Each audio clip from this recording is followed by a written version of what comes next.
Chapter 9 인터랭귀지에서는 꽤나 챙길 게 많습니다. 여기에 사실 가장 중요한 장이 어디냐라고 찝어라라고 하면은 8장과 9장입니다. Chapter 8과 Chapter 9이 가장 그래도 꼼꼼하게 읽어야 되는 부분입니다. Chapter 10은 들어가면은 이미 이제 약간 이론적인 거로 다시 확 이렇게 퍼져 버리는데 9장까지 좀 꼼꼼하게 좀 보도록 하겠습니다. 내용은 많은데 시험과 연관되어 있는 내용은 한정적입니다. 자, L2 러너의 인터랭귀지 디벨롭먼트가 자 보면은 budding beginner to advanced competent user L2 이 과정이 어떠한 과정인지를 자 본질적으로 따져보는 장입니다. 자 그래서 여기에 강조하고 싶은 부분은 처음부터 hypothesis testing about target language from number of possible sources 라고 했어요. 자, 학습자들이 의식적으로 목표어에 대한 다양한 가설들을 세우고 있다. 그것이 creative construction of system이라고 이야기하는데 그것이 여기에 장의 제목인 인터랭귀지라고 하는 겁니다. 아무 생각 없이 말을 하고 지식이 축적되는 것이 아니라 나름대로 근거가 있고 그것은 가설에 해당되는 건데 knowledge about in general L1, L2 이렇게 돼 있어요. 그 지식 가설을 형성하는데 영향을 주는 것이 L1 지식과 L2 지식이다 하는 겁니다. 이건 앞전에 사실 굉장히 많이 나왔습니다. L1에 의해서 형성이 되는 것은 가설이라고 하는 것은 틀린 언어입니다. 잘못된 불완전한 언어라는 건데 L1에서 영향을 받는 것 L1의 transfer 또 L2의 transfer인데 긍정적인 것도 있죠. positive한 거 또 L2의 positive한 것 근데 부정적인 것이 있죠. L1의 부정적인 것은 대표적으로 interference L2의 부정적인 것은 overgeneralization 입니다. 자 그러한 다양한 지식의 형성 과정에서 만들어지는 학습자 언어가 중간 언어라고 하는 것이며 이러한 중간 언어는 목표에 대한 합당한 지식 체계이다는 겁니다. 나름대로 학습자들이 그렇게 good 하는 것은 가설을 그냥 세우는 것이 아니라 타당하다는 겁니다. 왜냐하면은 이전에 느가 많았기 때문에 ed를 붙이면은 그것이 타당한 어떤 언어 원리다라고 하는 가설을 기초로 해서 나오는 거기 때문에 하지만 그것이 불완전성이 있기 때문에 L1과 L2로 나아가는 사이에 중간에 있는 학자 언어라는 말로 인터랭귀지 꼭 기억하셔야 되겠습니다. 다른 말도 있습니다. 근데 이런 것보다 훨씬 인터랭귀지라는 단어를 압도적으로 사용하는 보편적으로 받아들여지는 언어이기 때문에 그렇게 하시면 되고요. 러너 랭귀지, 인터랭귀지라고 이야기를 할 때는 항상 불완전한 학자 언어 체계성 여전히 지식의 한계가 있다라고 하는 것으로 이해하시면 되겠습니다. 자, 발달 단계는 간단하게만 다루겠습니다. 그냥 하는 것이 아니라 pre-systematic, 그 다음에 emergent, 그 다음 systematic, 그리고 포스트 시스테매틱인데 여러분들은 특징을 기억을 하시는 것은 emergent와 systematic 두 가지만 기억하시면 되겠습니다. 먼저 pre-systematic이라고 하는 것은 아예 규칙이 있다라고 하는 것을 모르는 단계입니다. random error라고 하는 것은 어떤 규칙이나 패턴이 있다라고 하는 것 s를 붙이는 게 복수형이라고 하는 것을 아예 자각을 못하는 겁니다. 그러니까 이런 프리시스테매틱 단계에서 무조건적으로 이렇게 듣고 이제 체계성을 모르는 상태에서 이머전트는 약간의 체계성이 있다라고 하는 것 이때부터 일관성 그래서 인터랭귀지가 형성되는 시기인 겁니다. Correct in learner's mind라고 하는 것은 학자가 보기에는 그냥 합리적인 체계라는 거예요. 고드라는 하는 것이 뭐라고요? legitimate 하다라는 겁니다. 자, 그래서 백슬라이딩이 일어나는 이유는 이제 랜덤이 아니라 뭔가 체계를 기반으로 규칙을 알게 되고 패턴을 파악했기 때문에 이제 고드 같은 것을 말하게 된다는 것이죠. 이 고드는 항상 적어 놓으세요. 디벨롭멘털적인 오류입니다.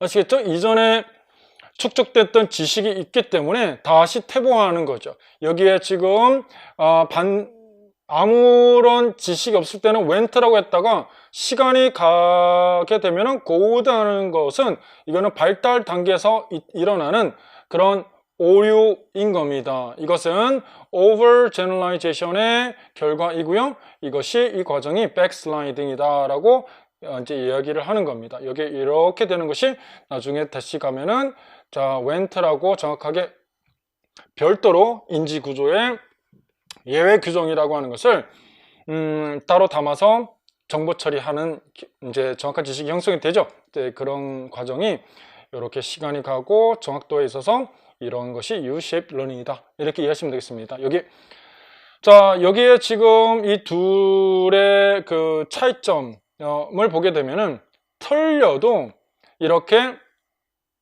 피드백을 해도 여기엔 I go to New York. You're going to New York? What?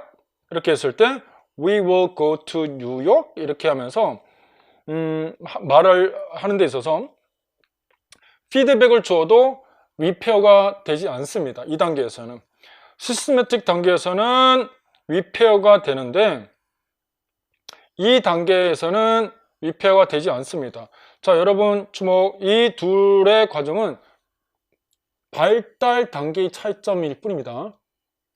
발달이 과정에 있어서 이 과정에 있어서는 자각이 일어나지 않는 겁니다. 피드백을 해도 아직까지 받아들일 수 있는 단계가 아니기 때문에. 근데 좀 더 체계성이 갖춰졌을 때는 무엇이 틀렸다라고 하는 것을 지적했을 때 오류를 지적을 했을 때 리페어가 일어나는 겁니다. 자, 이렇게 해서 fish serving이라고 해서 오 하면서 being served라고 해서 수정을 하죠. 이렇게 수정하는 것을 리페어를 하는 행위인데, 자, 이제 이 뒤에 가게 되면은 이런 것을 uptake이라고 하는 겁니다. 학습자가 반응을 하는 거예요. 오류에 대해서 반응하는 것은 자각을 하기 때문이다 입니다. 그러면 시험 문제에서 이것과 이거의 두 발문을 가지고 차이를 설명하라 하면 여기 밑에가 결국 uptake이라고 하는 것의 증거를 바탕으로 해석을 할 수 있는 겁니다. 이해됐습니까? 포스트 시스테매틱의 특징만 이해하시면 되겠습니다. 포스트 시스템은 완전하지 않습니다. 이게 중간 언어이기 때문에 여전히 안정화돼서 의사소통도 잘하고 이제 하는데, 스테빌라이제이션의 단계에서의 특징은 자동화된 겁니다. 자동화됐다라고 하는 말은 뭡니까? 명시적 지식이 아니라 암시적 지식으로 형성이 되는데, 불완전한 지식이 중간 언어가 자동화돼 버렸을 경우에는 수정이 되지 않습니다. 자동화돼 버렸기 때문에. 그것을 fossilization이라고 합니다. 대부분 발음에 많이 국한되어서 이야기합니다. 자, 좀 건너뛰겠습니다. 문법을 보셔야 되겠습니다. 자, 에러를 분류를 좀 이제 중간에 보고 넘어가야 되는데, 에러 어널리시스 여기 보시면은 자, 페이지로 250페이지입니다. 250페이지에 에러 어널리시스 여기가 중요합니다. 에러 어널리시스는 자, 보겠습니다. Error analysis is distinguished from the previous approach to study of error by examining all possible sources of error. all이라고 했는데 L1에서 오류로 기인해서 나오는 것을 interference라고 하는데 그것도 맞고 그 이외에 인트라적인 오류가 많다는 겁니다. 인트라라고 하는 것은 within language. 그러니까 제가 지난번에 그 이전 장에서 말씀을 드렸죠? 과잉 일반화. 인트라링골이라고 하는 것은 네거티브 트랜스퍼인데 네거티브 트랜스퍼에서 오버 제너레이션에 인한 것이고 그러한 전이를 인트라링골 트랜스퍼라고 칭한다. 맞습니까?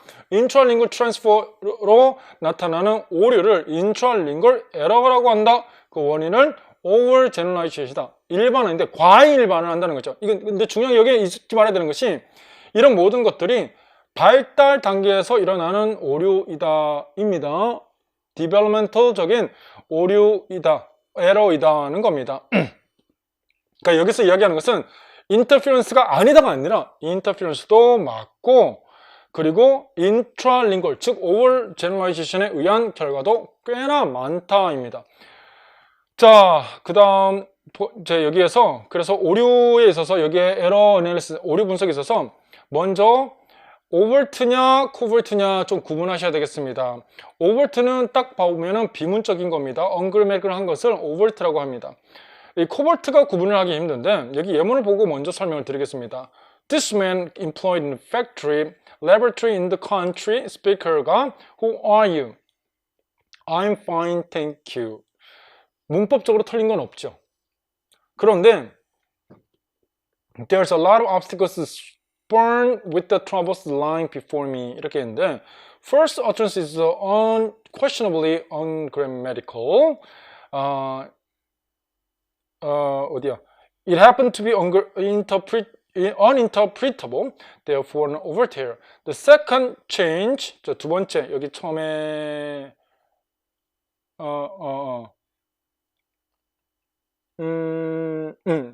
이거 맞죠? 그 다음에 두 번째 거 같은 경우 speaker 2의 response가 grammatical 여기입니다. 됐죠? Fine, thank you라고 하는 것은 문법적으로는 맞으나 inappropriate, so it's covert error 이렇게 얘기했어요. 그러니까 covert error 특징을 자 정확하게 이제 하면은 맥락 안에서 그 의미가 명확하지 않은 겁니다. 문법적으로는 맞으나 앞뒤 맥락을 살펴보면은 그 사람이 말하고자 하는 How are you? 했을 때 I'm fine, thank you가 앞에 말에 대한 적절한 의미가 아니다 입니다. 의미가 barely interpretable 알 수 없다는 거예요. 자, 이 말은 이것만 기억하시면 되겠어요. 맥락 안에 들어갔을 때 그 의미가 의도하는 의미가 아닐 경우에는 covert error에 속한다 입니다. 이것을 다른 말로 discourse error라고 칭하는 곳도 많습니다. discourse error. 이론서에서도 설명했던 것들이 문법적으로는 맞는데 맥락 안에서는 틀린 것 이런 것들 대부분 covert입니다. 자, 맥락 안에서 그 의미가 맞느냐 안 맞느냐의 측면이고 글로벌과 로컬 꼭 구분하셔야 되겠습니다. 시험에 굉장히 빈출입니다.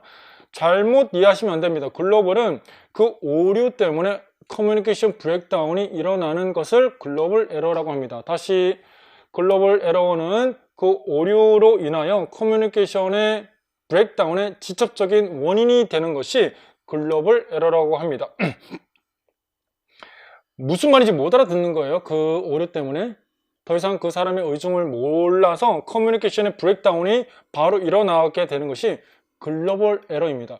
여러분 임용고시 전문공 영어 공부하시는 선생님들이 상당히 글로벌 에러를 커먼 에러라고 착각하고 계십니다. 커먼 에러.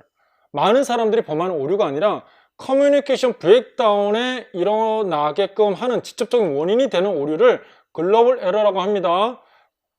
잘못 알고 계신 분 정정하세요. 로컬 에러는 전체적인 커뮤니케이션에 영향을 주지 않아요. 그렇기 때문에 그거에 대한 임플리케이션은 자 여기 다음에 아유 안 나와 있구나. 이 로컬 에러는 내버려둬도 돼요. 글로벌 에러는 즉각적인 트리트먼트의 대상입니다. 로컬 에러는 딜레이 해도 돼요. 교사가 CLT 기반으로 수업을 한다라고 하는 것은 플루언시를 먼저 우선순위에 두고 한다는 말입니다. 맞습니까? 그랬을 경우에는 글로벌 에러 경우에는 바로 수정을 해야 됩니다. 왜냐하면 더 이상 의사소통이 진전이 안 되기 때문에 그런 겁니다. 왜? 그 오류 때문에. 하지만 로컬 에러는 전혀 의사소통을 하고 의미를 알아듣는데 문제가 없다. 그게 뭐라고요? 로컬 에러입니다.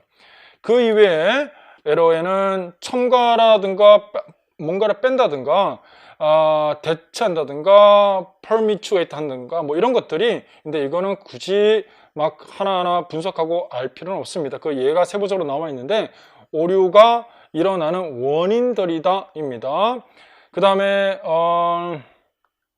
다음 여기는 건너뛰어도 되겠고요. Source of error 여기도 건너뛰겠습니다. L1 transfer interference이고요. 대조 분석 가설 기본적으로 언어는 뭡니까? 쪼갤 수 있는 세부적인 디스크리트한 유닛이기 때문에 L1을 쪼개고 L2를 쪼개서 보면은 위계가 가능한 겁니다. 뭐 서로 차이가 얼마나 나는지. 그래서 거기에서 결국 나오는 것은 모든 오류는 L1의 interference이다라고 하는 것이 그 결론입니다. 여기입니다. 이 단어는 꼭 알고 계셔야 되겠습니다. 근데 너무 여러 번 나왔기 때문에 이제 더 이상 언급은 안 하겠습니다. 이거 외울 필요 없습니다. 위계입니다. 위계. 어려움의 위계입니다. 차이가 없어요. 트랜스포, 여기에서는 0단계는 파지티브 트랜스포라는 말입니다.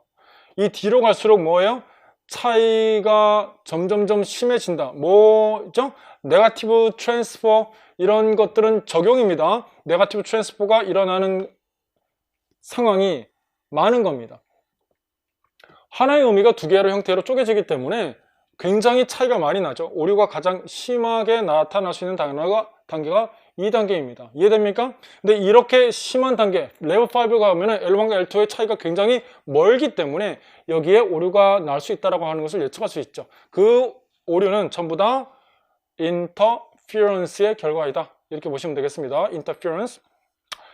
자, 다음 이제 문법을 좀 마르티니스는 유지에 있어서 이것이 얼마나 보편적이냐 아니면은 보편적이지 않으냐의 차이입니다.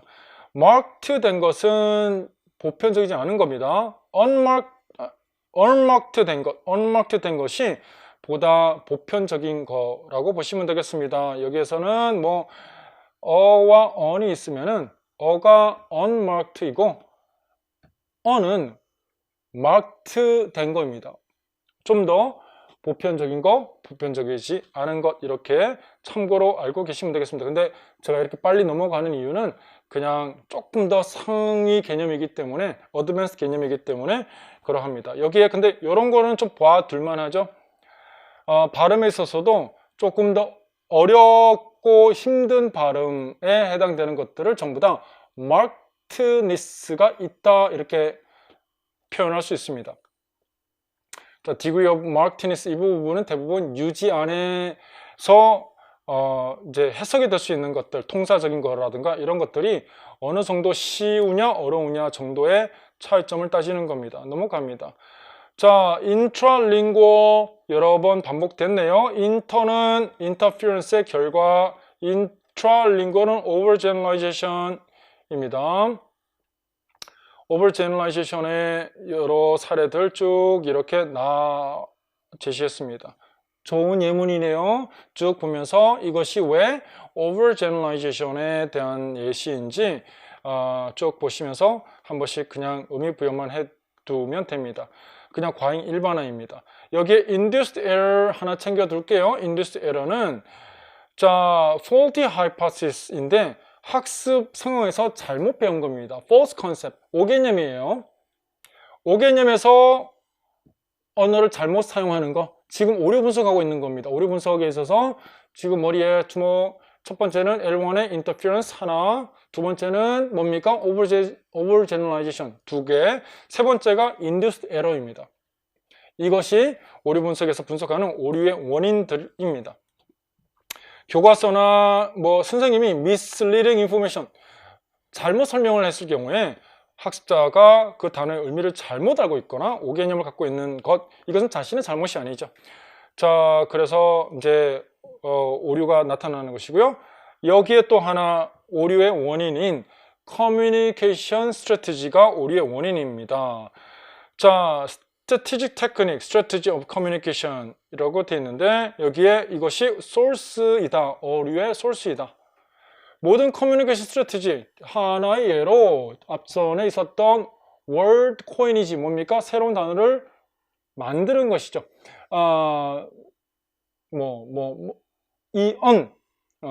vegetalist라고 하면은 사람을 지칭하는 거기 때문에 vegetarian인데 vegetalist라고 하면은 새로운 단어를 창조한 것이죠. 이런 커뮤니케이션 스트래티지가 오류에 속한다. 주목. 첫 번째 interference, 두 번째 overgeneralization, 세 번째 induced error, 네 번째 communication strategy. 이것이 오류의 원인들입니다. 이 커뮤니케이션 스트래티지를 사용하는 이유는 업테이크를 한 결과이긴 합니다.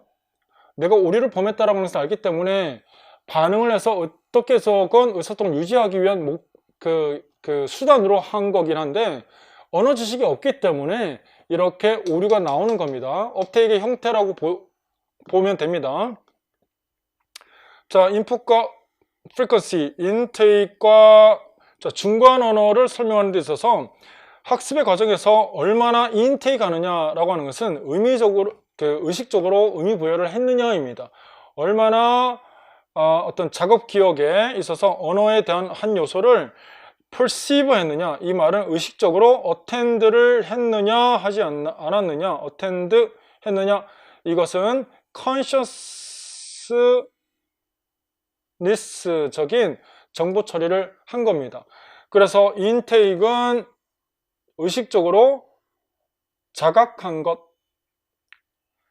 깨달은 것, 다른 말로 noticing 한 결과로 작업 기억에 자각한 결과물이 intake이라고 한다 개념입니다. intake은 뭐라고요? 그냥 들은 게 아니라 인지 과정에 있어서 작업 기억에, working memory에서 뭐인 것 같아, 뜨는 과거형을 말하는 것 같다라고 하는 것을 처음 깨달은 겁니다. 그냥 아무 생각 없이 듣다가 의식적으로 깨달은 것, 그것을 그 결과물을 인풋의 종류에 있어서 큰 세부적인 부분 집합에 해당되는 인테이크라고 볼 수 있다, 이렇게 생각하시면 되겠습니다.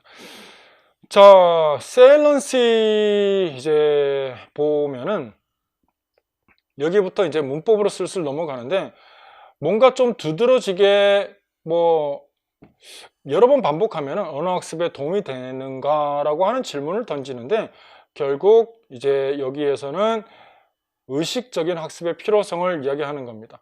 셀렉티브 어텐션이 나오는 이유가 본질적으로 뭡니까? 인간은 인지적으로 정보 처리의 과부하를 경험하기 때문에, 인지적 정보 처리에 한계가 있기 때문에 특정 언어 형태에 대한 취사 선택을 하는 거입니다. 자, 그래서 퍼스널라이제이션 앞에 다뤘던 것이고, 넘어가도록 하겠습니다.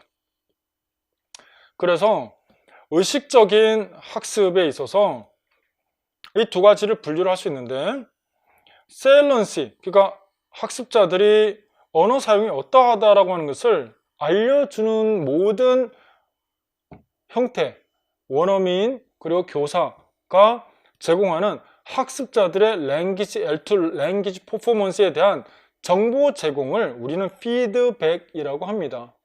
다시, 학습자들이 랭귀지 L2 러너 정체가 뭐라고 말씀을 드렸죠? 인터랭귀지입니다. 인터랭귀지 사용에 대한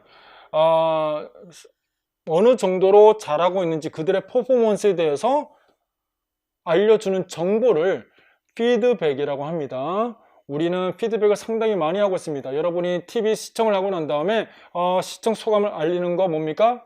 TV 방송국에 피드백을 하는 겁니다. 그런데 우리는 인터랭귀지, 학습자의 중간 언어에 대한 사용이 긍정적인 것을 할 수도 있고요, 부정적인 것을 할 수 있습니다.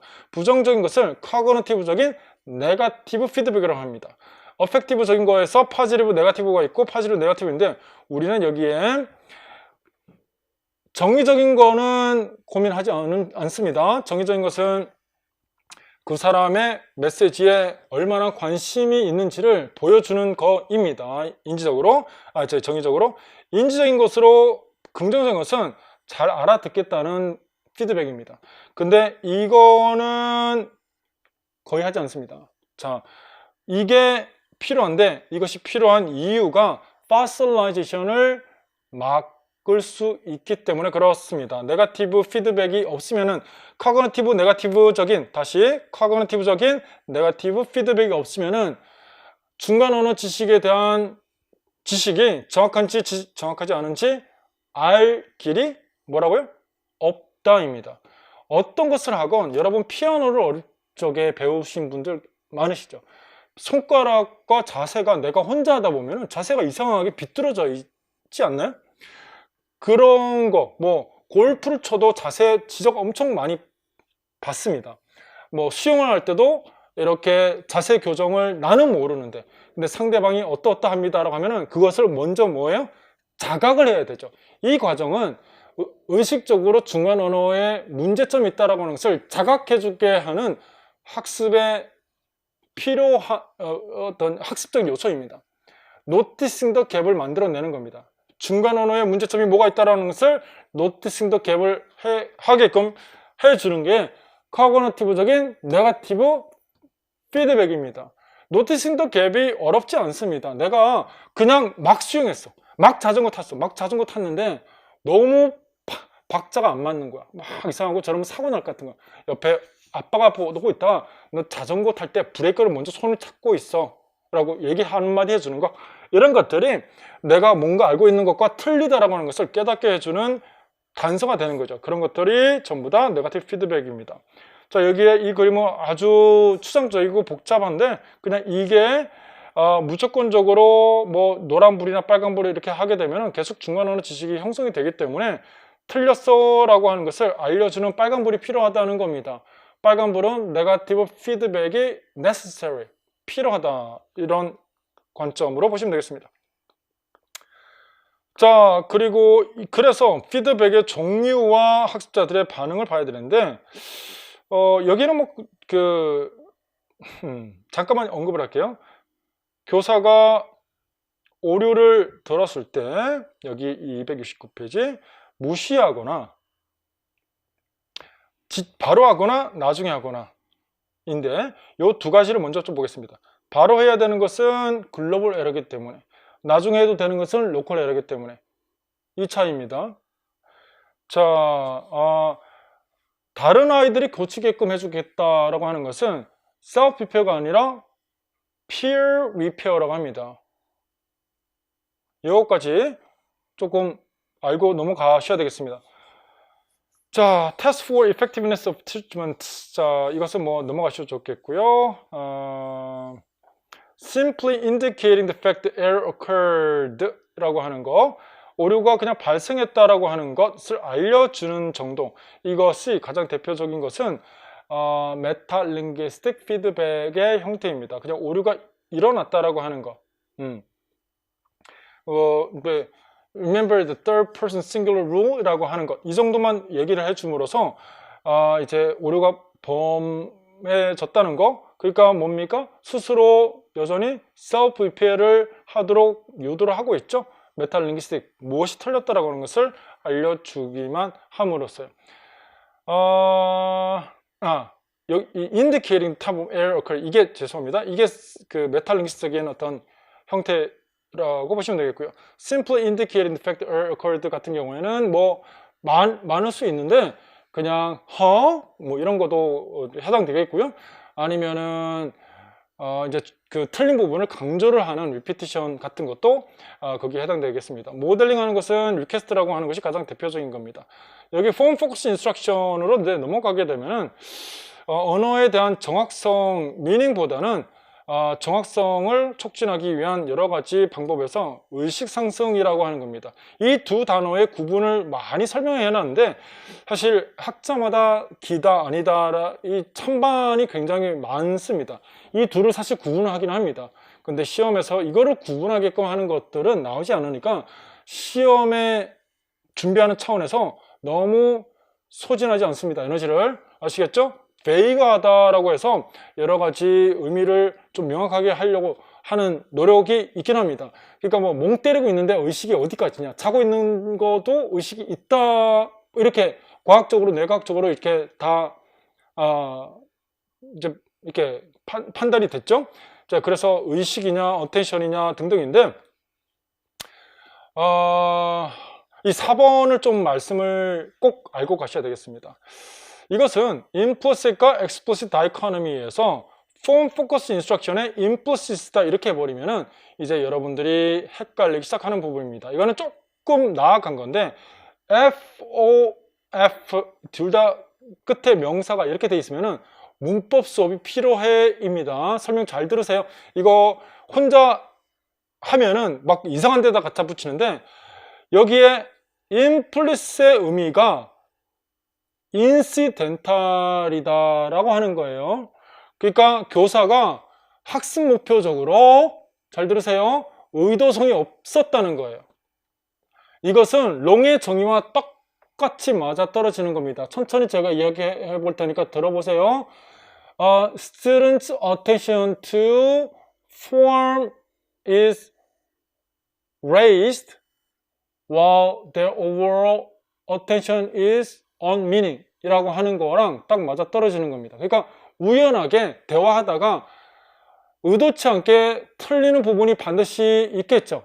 대화하다가 아이가 틀리는 부분에 있어서 그것이 학습 목표나 교사가 이 아이들 말이야 저거 말을 하면은 분명히 3인칭 단수 틀릴 거야 라고 계산해 두고 대화를 노출하거나 한 것이 아니라는 거예요.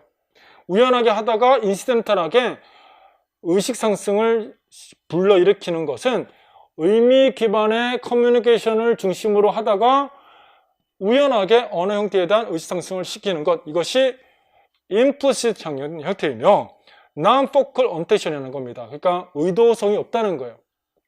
교사의 의도성이 없다는 겁니다. 그런데 implicit이라고 하는 것은 direct attention to language formed by spotlighting form the process of classroom instruction. 학습 상황 자체가 의도성이 있다라고 하는 겁니다. 처음부터 교사가 이렇게 대화를 하게 되면은 특정 과업에 있어서 분명히 수동태를 틀리게끔 되어 있는 부분이 있겠죠. 자, 그런 것을 준비해서 의도성이 있는 것을 explicit focus on form이라고 한다입니다. 여러분 여기까지 들어가게 되면 굉장히 좀 분류를 심하게 하는 겁니다. 근데 제가 말씀드리고 싶은 것은 이 다이코노미가 의도성이 교사가 있지 않고 그냥 자연스러운 대화를 하다가 우연하게 언어 형태의 의식상승을 일으키느냐, 아니면은 처음부터 그 특정 언어 형태에 대해서 염두를 두고 있으며 그것이 실수를 범했을 때 그거 틀렸어 라고 알려주는 것이냐, 이것에 대한 분류를 하기 전에 먼저 이게 무엇이고 이것의 차이점을 이해하는 게 먼저입니다. 우리의 언어학습은 CLT는 이거를 중요시 생각한다라고 하는 것만 이해하시면 되겠습니다. 더 깊이 들어가 이렇게 분류하는 것은 저 한 단계 더 내려가서 분류를 하고 있는 겁니다. 이 두 가지를 구분하셔야 되고, 이 둘 다 Form Focused Instruction이라고 하는 거의 두 접근 방법이라고 하는 것을 머리에 먼저 알고 계시는 게 1차 시험에서 다루는 시험 범위입니다. 이것까지 설명을 길게 하기에는 PLT는 다루고 있지도 않으며 좀 깊이 들어가는 겁니다. 자, 이제 피드백 분류를 좀 아셔야 되겠습니다. 그러면은 네거티브 피드백이라고 말씀드렸죠? 뭐라고 했습니까? 커거니티브적인 네거티브 피드백인데, 리퀘스트 핵심적인 정의만 알고 넘어가겠습니다. 리포뮬레이션을 항상 기억하셔야 되겠어요. 가장 암시적이다라고 하는 것은 의사소통에 방해를 하지 않는다입니다. 특정 언어 형태에 대한 모델링 형태라고 보시면 되겠어요. 틀린 부분에 대해서 unobtrusive way, 지금 여러 가지 똑같은 말 unobtrusive way나 implicit이라는 말이나 둘 다 커뮤니케이션의 흐름을 방해하지 않는다는 겁니다. I lost my way라고 했을 때 틀렸을 때 이렇게 way라고 함으로써 이 틀린 부분에 대해서 cognitive comparison을 하게끔 해주는 거죠. 이것이 타겟 랭귀지고 이것이 뭡니까? 인터 랭귀지입니다. 이 둘 사이의 학자는 뭡니까? 이 중간 언어죠. 이 중간 언어에 대한 문제점을 이걸 보면서 알게 해주는 거죠. 이 정체가 뭐라는 겁니까? 리퀘스트라는 겁니다. 리퀘스트는 시험에 출제될 가능성이 많습니다. 왜 그러냐면은 뒤에 여전히 의사소통 흐름 안에서 이것의 틀린 부분을 교사가 수정만 해서 다시 던져주기 때문에 그러하다는 겁니다. 자, 여기서 이건 positive evidence, negative, 그건 하지 맙시다. 자, clarification request 여기도 마찬가지로 무엇을 잘못 이해했다라고 하는 것을 알려주고 다시 말을 해달라고 하는 것을 요청하는 겁니다. Attention to the utterance인데 previous utterance입니다. 그러니까 명확성에 대한 요청, 이 설명이 좀 불친절해요. Make request to clarify the previous utterance라고 이야기를 해야 됩니다. 잘못 이해했다라고 되어 있는데 Did you really mean the cracker bit 이렇게 할 텐데 이거 조금 헷갈릴 수 있어요. 그냥 여기 컬러핑 리퀘스트에 sorry 아니면은 pardon 이렇게 아니면 what 이렇게만 해 놓으셔도 됩니다. Do you really mean 이렇게 하는 것은 앞에 말이 명확하게 이해가 뭐 안 됐다라고 하는 건데 이게 헷갈릴 수 있습니다.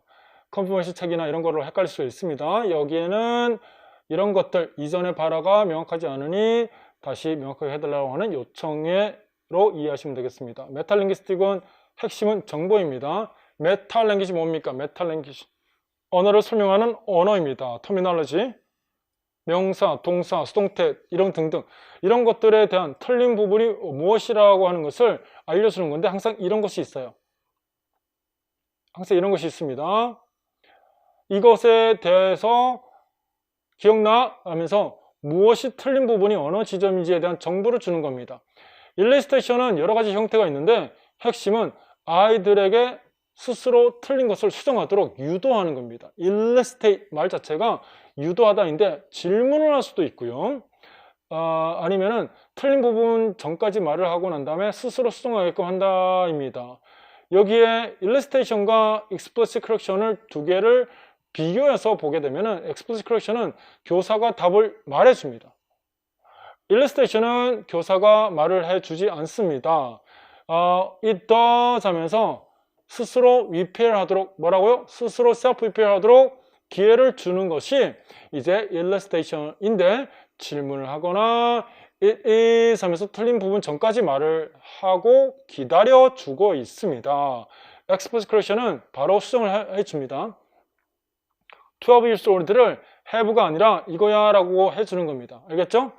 여러분 메타링귀스틱이랑 이거랑 또 헷갈리십니다. 가끔 메타링귀스틱은 이렇게 무엇이 어떻게 수정해야 되는지를 알려주지 않습니다. 틀린 부분에 대한 관사야, 3인칭 단수야, 복수형이야, 과거형이야 이런만 알려주는 겁니다.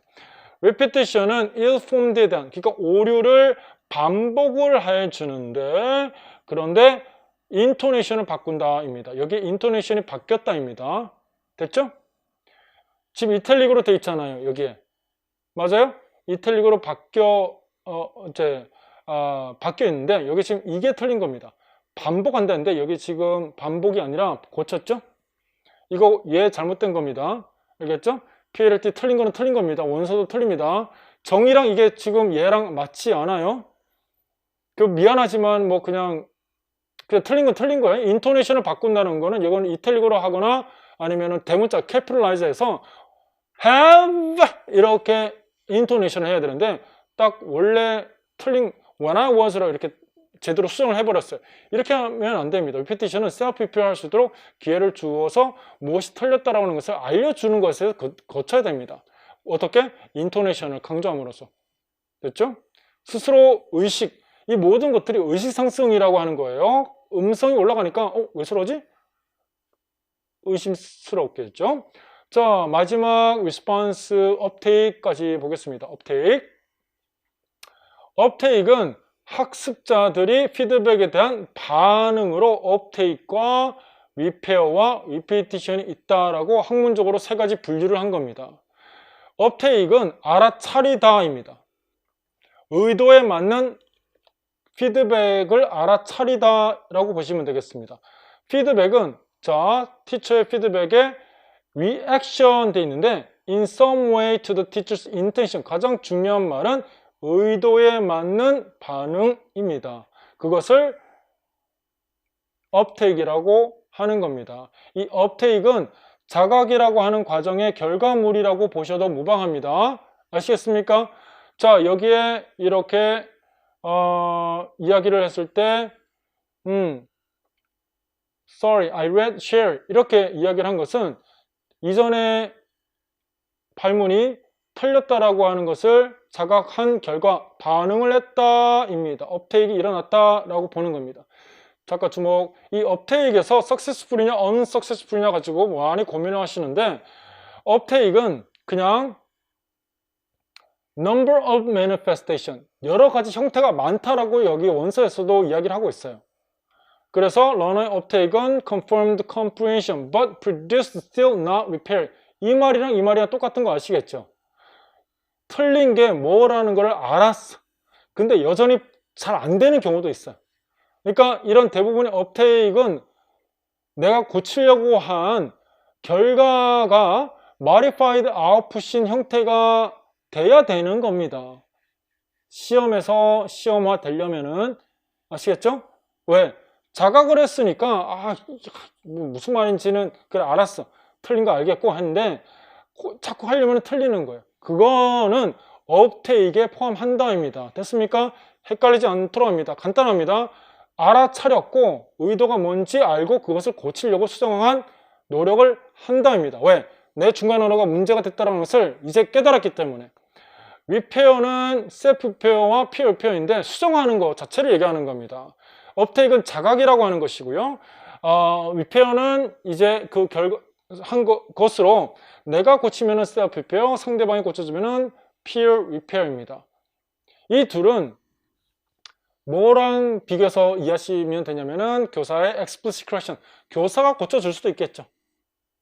근데 학자가 스스로 고치거나 동료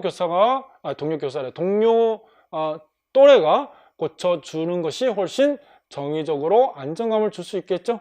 또 의식 상승이 되는 거겠죠. 선생님이 이렇게 해야 돼 라고 알려주는 것보다 동료가 고쳐주거나 스스로 고치면은 그 언어에 대한 의식 상승이 됩니다. 이거는 그냥 리피티션은 교사가 알려준 정확한 발문에 대해서 그대로 똑같이 따라하는 겁니다. 그것을 그냥 리피티션이라고 하는데 여러분들은 가장 중요한 것은 업테이크가 가장 중요하다입니다. 자, 나머지는 문법 수업이 필요하냐 필요하지 않느냐 이거는 그냥 교양으로 읽어 두시면 되겠습니다. 나머지 9장 여기 끝났고 10장은 굉장히 원론적인 겁니다. 입력 가설과 뭐 인지주의 이론과 이런 L2 러닝 모델을 다루고 있습니다. 이 부분은 생략하겠습니다. 이 부분은 이론서나 다른 부분에 또 Teach by Principle에 가면 또 나옵니다. 그러니까 5, 6월 달에 뵐 때 그때 다시 해도 되는 거기 때문에 10장 그냥 깔끔하게 생략하겠습니다. 그리고 굳이 상관없는 것까지 많이 집어넣기 때문에 저는 여러분의 시간 절약상 안 해도 된다. 물론 읽으면 좋긴 하겠지만 머리만 아플 겁니다. 자, 여기까지 하셔도 됩니다. 제가 강조한 것만 해도 1차에서는 상당히 뭐 80% 이상은 준비된다. 이렇게 보셔도 됩니다. 도움이 좀 되셨습니까? 지금까지 열심히 짧은 시간에 PLT를 보려고 했는데 도움이 좀 됐으면 좋겠습니다. 여기까지 하겠습니다. 수고하셨습니다.